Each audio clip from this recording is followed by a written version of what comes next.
Sebelum acara Ibu Kepala Sekolah, langsung aja sedikit paparan dari saya, karena ini harus dipaparkan oleh saya di depan Bapak Ibu guru, yaitu tentang sumber daya sekolah. Kalau Bapak Ibu ketahui, sumber daya sekolah ini ada 7. Nah, ini sebagai pemahaman kita. Ada aset manusia, ada aset sosial, ada aset politik. Ini yang kita selama ini belum tahu. Pak Diki, Pak Fajar, ini kedepannya ya. Ada aset fisik yang kita sudah tahu. Ternyata di sekolah ada aset budaya dan aset agama. Kemudian ada aset lingkungan atau alam. Tahu semua kita. Dan ada aset finansial. Nah, aset ini nanti apakan? Sedikit ada gambaran dari saya. Ada pokoknya di sekolah ternyata ada 7 aset.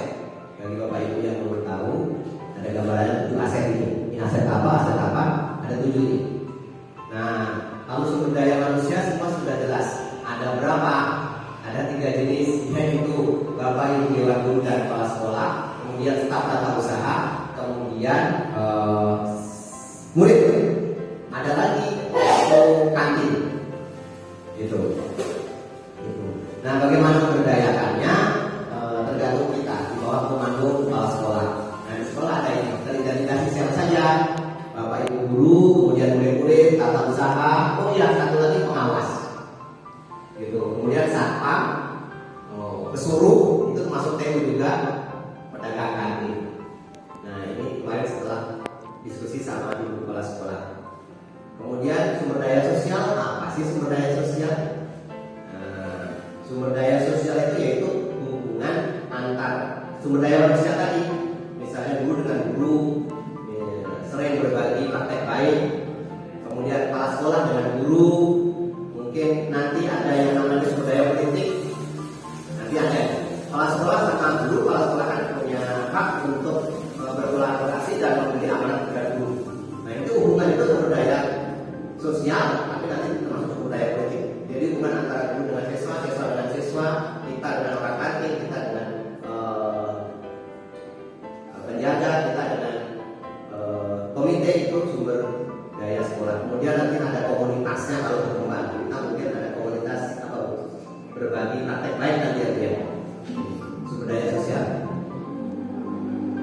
Ini contoh nih tadi saya contohkan. Udah nih, udah difoto nanti ya. Kita sudah tahu semua. Ada gedung, ada meja kursi. Yang berada di sini sering disebut sarana dan prasarana. Kemudian sampai alat transportasi kita belum punya. Gitu.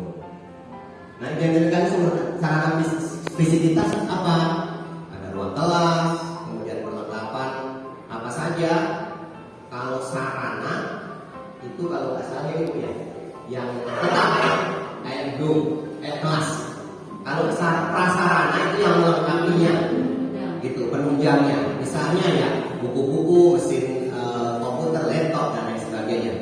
Gitu. Yang jelas kita sampai buku-buku ada semuanya. Kemudian sumber daya politik ini apa? Ternyata sumber daya politik itu adalah ini nih. Contohnya, realnya adalah misalnya nih, kewenangan kepala sekolah yang berhak mengelola segala sumber daya sekolah secara bertanggung jawab. Gitu. Kewenangan kepala sekolah itu apa? Ya, kepala sekolah kan diberi kewenangan khusus untuk mengelola kita semua, mengelola aset sekolah. Itu sumber daya politik. Kemudian hubungan kepala sekolah dengan kecamatan, dengan desa, itu ya hubungan baik selama ini. Karena apa? Sekolah butuh hubungan dengan desa, desa juga butuh hubungan dengan sekolah. Karena sekolah bagian dari desa, sekolah bagian dari kecamatan. Karena apa? Kecamatan itu punya bidang, yaitu bidang pendidikan dan kesehatan. Salah satunya adalah SMP 2 bagian dari garapan kecamatan. Itu. Kemudian koordinasi antara sekolah dengan dinas pendidikan itu adalah aset politik, di mana aset ini adalah harus kita jaga keberadaannya dan hubungan baiknya. Ini ternyata. Kemudian sumber daya lingkungan, kita semua di lingkungan lereng gunung, kita pegunungan. Nah, suasana sejuk. Kemudian suasana ini ternyata untuk beberapa mata pelajaran bisa digunakan untuk untuk belajar kontekstual seperti IPA, IPS. Mungkin IPS mengamati tentang kondisi tanah, kondisi flora atau kondisi tumbuhan di sini. Kalau IPA juga gitu. Kemudian identifikasi lingkungan alam sekitar sini, ini yang kita hadapi sekarang. Nah, ini potensi apa saja selain kita kelola dengan baik untuk suasana pembelajaran yang nyaman, juga ternyata untuk sumber pembelajaran atau media pembelajaran yang kontekstual. Matematika apa Bapak ya? Di sini apa? Kalau Bu Ana di sini apa? Sekitar di sekolah dan sekitarnya. Ya. Sekitar sini ya, lingkungan dan ekonomi kalau saya.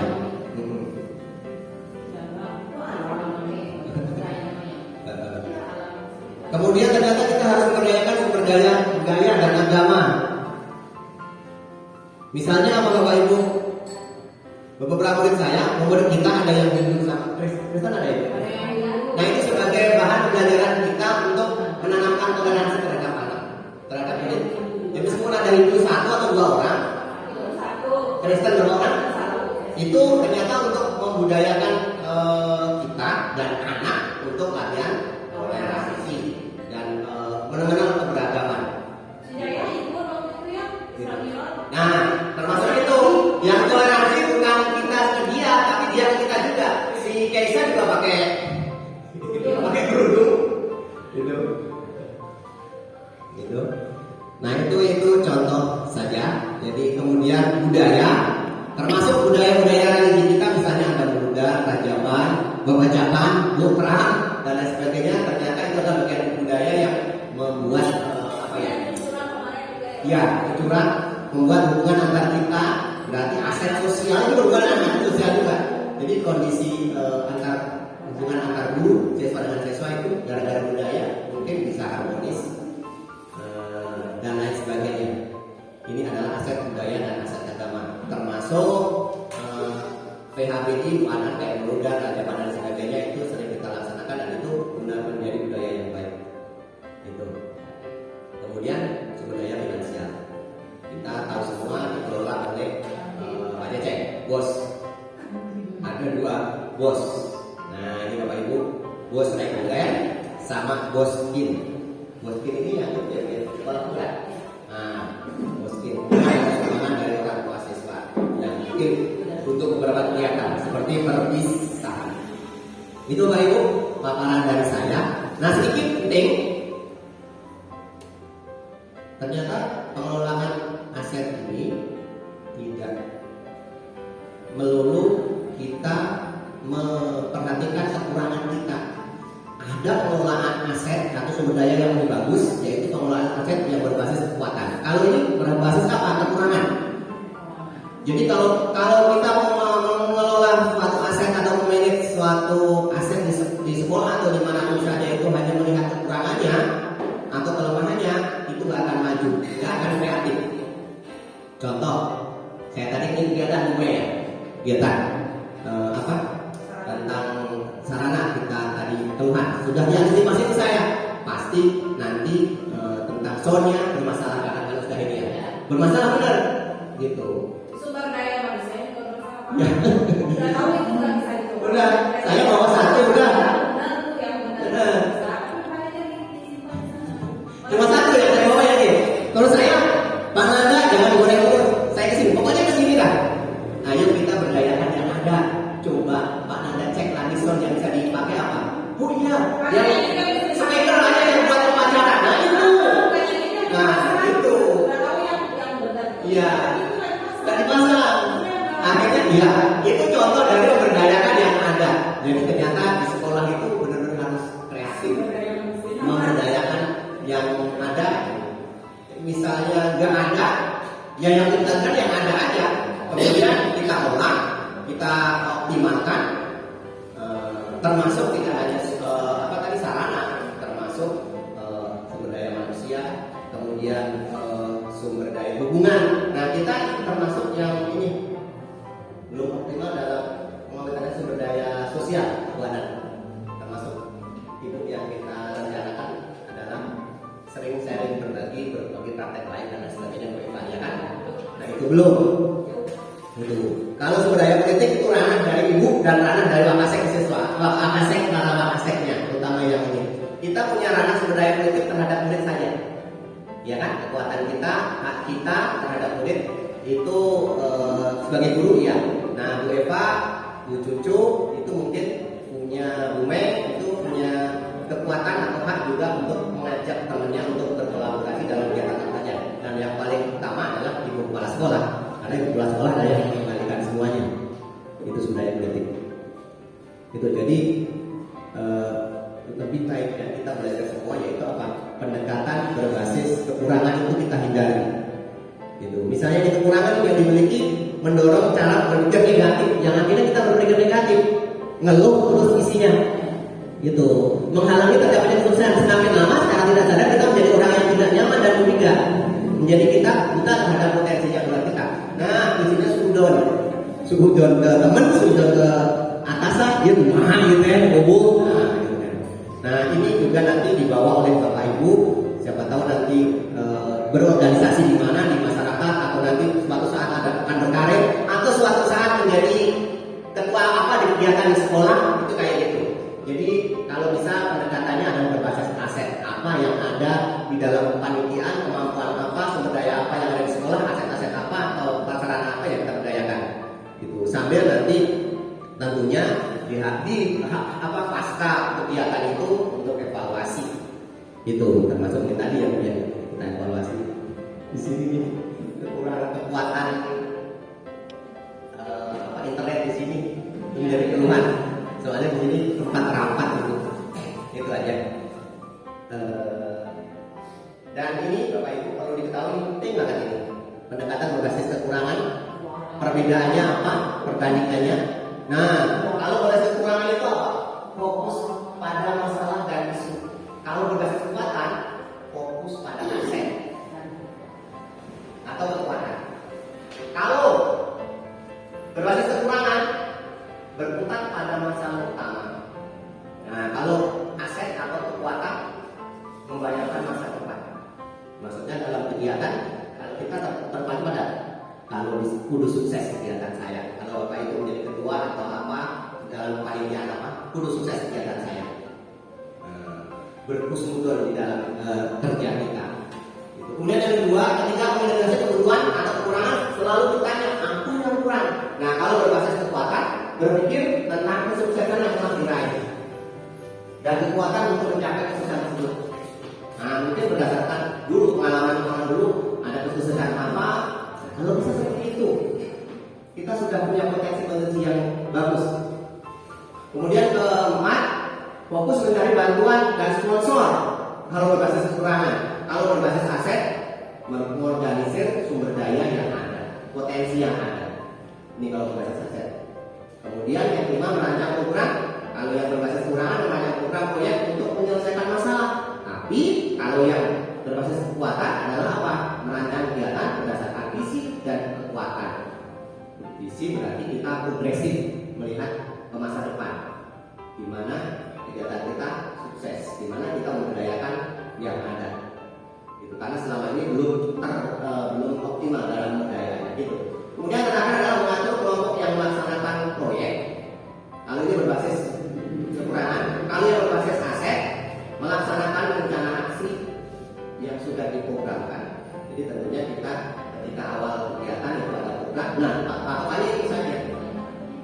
Kalau yang berbasis ini berbasis masalah adalah baunya bau proyek. Jadi orientasinya ada benar. Wah, kegiatan ini ya. Mungkin bukan aja. Ada yang cuma kelihatan ujung-ujungnya mungkin finansial dan sebagainya. Wah, ini berarti paradigma lama. Ujung-ujungnya apa? Kegiatannya sukses, kalau bisa lebih baik dari yang kemarin. Ini yang kita paparkan dari ini apa Bapak Ibu tentang sumber daya aset di sekolah.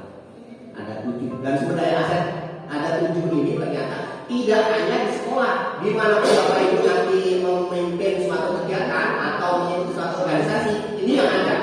Jadi sumber daya aset atau sumber daya atau aset organisasi. Kalau kita ya sekolah. Itu Bapak Ibu. Silakan ada yang bertanya.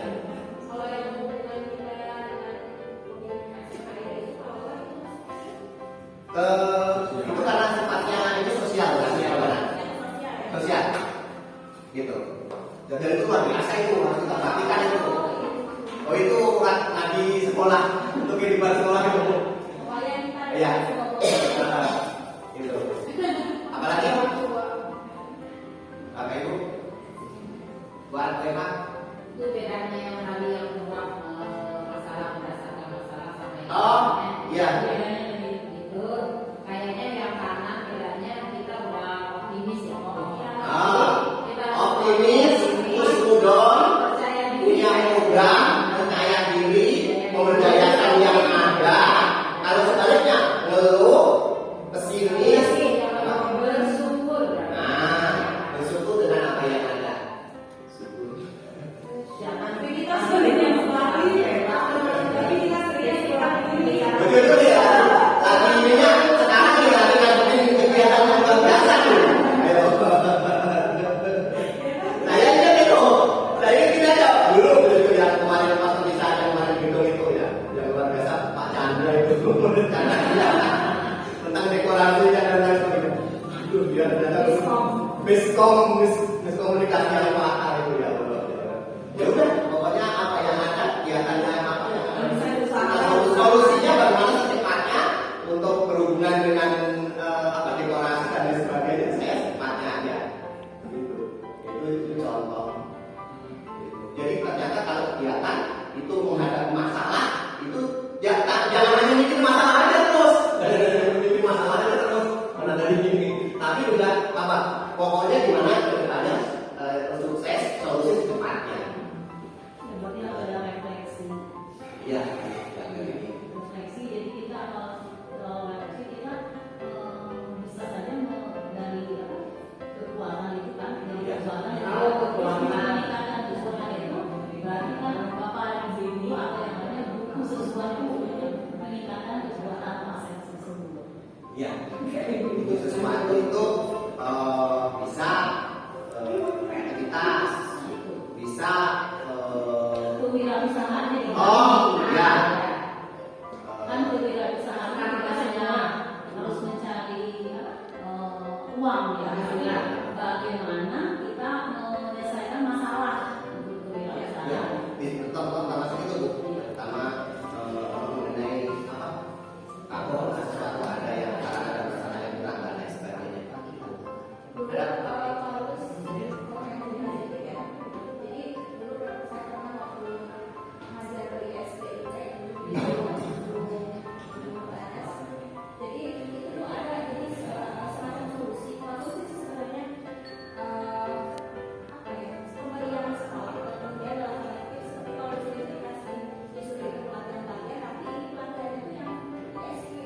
oh yes,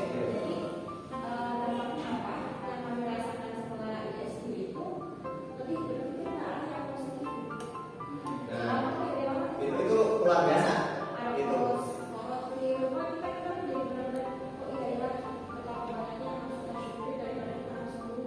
Iya. Itu berarti hubungannya dengan aset sumber daya manusia sama sosial. Sumber daya manusia sama sumber daya sosial. Gitu. Selama ini.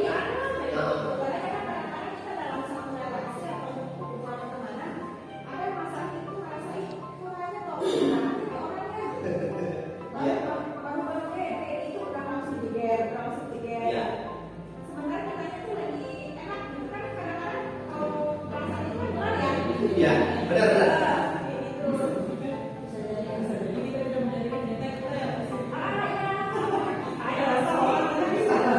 Terus ini curhatannya ini. Curhatan sedikit Bu Ibu. Yang dulu kita pernah di sini.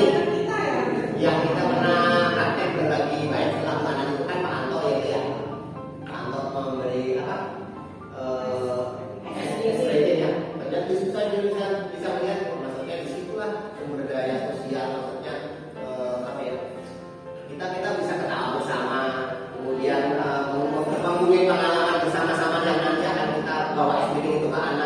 pertumbuhan anak naik, maksudnya sinergi kita seakan-akan dari suasana bersama itu ada gitu. Kemudian nanti kalau banyak SPT kita gembira kami itu bawa ke anak, nah itu ternyata ini ternyata penting juga ini, ya nggak kelihatan, identitasnya aset sosial gitu. Dan hubungan yang baik, sinergisitas antara kita, terutama juga kita dengan komite, kita dengan yang tadi yang punya air tadi warna dan sebagainya, ternyata itu harus kita jaga gitu. Nah, kemudian politik ternyata juga penting. Bukan juga ada kepala sekolah dengan desa, kecamatan, kaitan, kebakaran dan proses pendidikan daerah. Ini ranah ibu, tapi juga kita sebenarnya punya anak kita guru. Kalau tunjuk WEPA